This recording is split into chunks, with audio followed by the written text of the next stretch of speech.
je vais faire des bonnes tourquettes, un bourrin pour la fiesta. C'est dans le temps du jour de l'an. On se donne la main, on s'embrasse, c'est le bon temps d'en profiter. Ça revient qu'une fois par année. Bonjour, bienvenue à la chronique culturelle du Québec. Aujourd'hui, visitons ensemble le village québécois d'antan. Commençons d'abord par un peu de son histoire.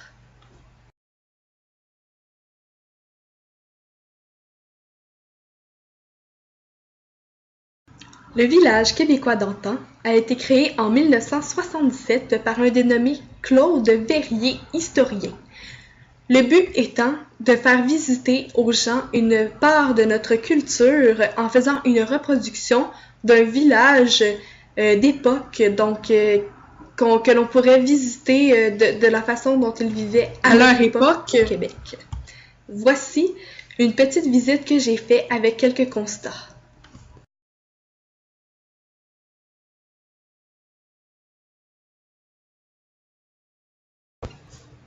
Lors de ma visite, j'ai pu alors déguster un dîner de cabane à sucre et j'ai pu faire aussi beaucoup d'activités sous le thème de l'érable sur la rue Belvédère, en plein centre du village québécois d'antan.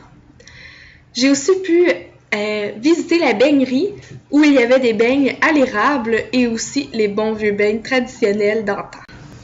Suite à ma visite, voici les constats que j'ai pu faire.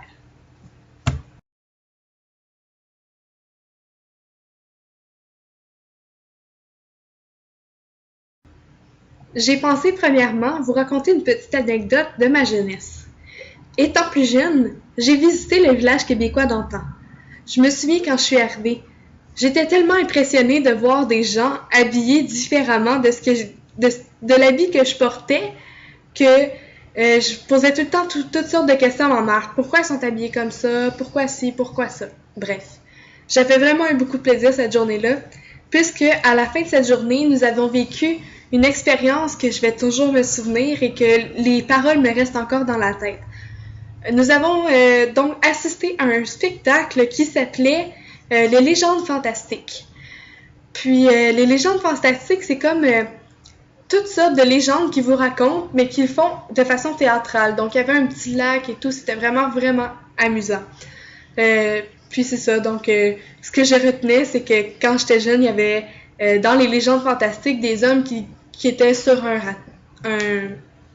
canot et qui disaient « En ouais, pagaille, pagaille, les filles sont là et nous voilà. »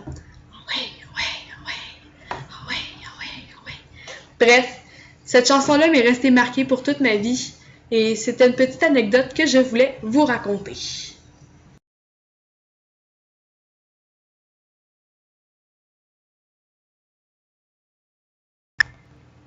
Le village québécois d'antan se voit sous 4 thèmes différents. Premièrement, le village en été. Deuxièmement, le village hanté. Troisièmement, le village illuminé des jardins, ainsi que le village sucré, celui que j'ai pu visiter. Honnêtement, j'ai été un tout petit peu déçue de voir que le village québécois d'antan n'offrait rien de vraiment différent d'une cabane à sucre traditionnelle québécoise. De plus, j'aurais vraiment apprécié voir le village ouvrir toutes ses portes.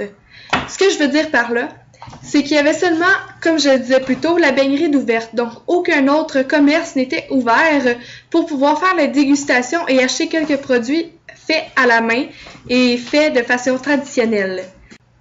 Une autre raison pour laquelle j'ai été déçue était que l'on ne pouvait pas faire le tour du village. Donc, il y avait seulement le belvédère d'ouvert, donc aucun autre espace pour pouvoir aller visiter les maisons.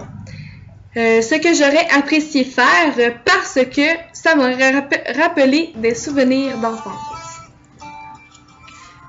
C'est ainsi que je peux faire des liens entre mes cours théoriques ainsi que le village québécois d'antan. C'est avec l'architecture d'influence québécoise et britannique, ainsi que les sortes de mobilier présentés, que j'ai pu enfin découvrir à quoi me servait officiellement ce cours. part, je m'ennuie de flâner dans les vieux chars chez Hélène. Ce qui me ramène à la côte des skidoo, on avait fou rire à monter le traîneau.